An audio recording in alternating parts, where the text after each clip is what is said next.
الحمدللہ وحدہ والصلاة والسلام علی من لا نبی بعد اما بعد۔ اسلامی بھائیوں، اسلام میں کچھ گناہ ایسے ہیں جو کبیرہ ہیں، جن کے کرنے پر قرآن و سنت میں وعید متعین ہے یا ان کے ارتکاب پر حد متعین ہے، جسے اللہ کے ساتھ شریک ٹھہرانا، والدین کی نافرمانی کرنا۔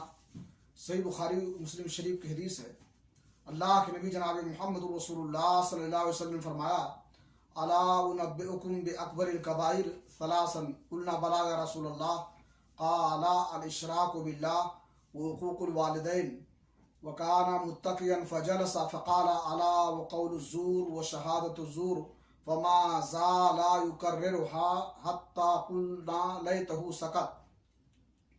اللہ کے رسول نے فرمایا کہ کیا میں تمہیں بڑے گناہوں کے بارے میں خبر نہ دوں؟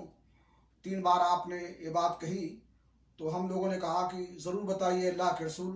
آپ نے کہا اللہ رب العالمین کے ساتھ شریک ٹھہرانا، والدین کی نافرمانی کرنا، اور آپ ٹیک لگائے ہوئے تھے یہاں تک کہ سیدھے بیٹھ گئے، اور آپ نے فرمایا جھوٹ بولنا یا جھوٹی گواہی دینا، اور اس بات کو آپ بار بار دہراتے رہے یہاں تک کہ ہم نے کہا کاش کہ آپ خاموش ہو جائیں۔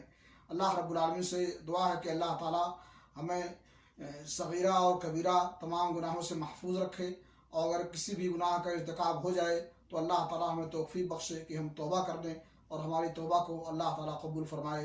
وآخر دعوانا الحمدللہ رب العالمین۔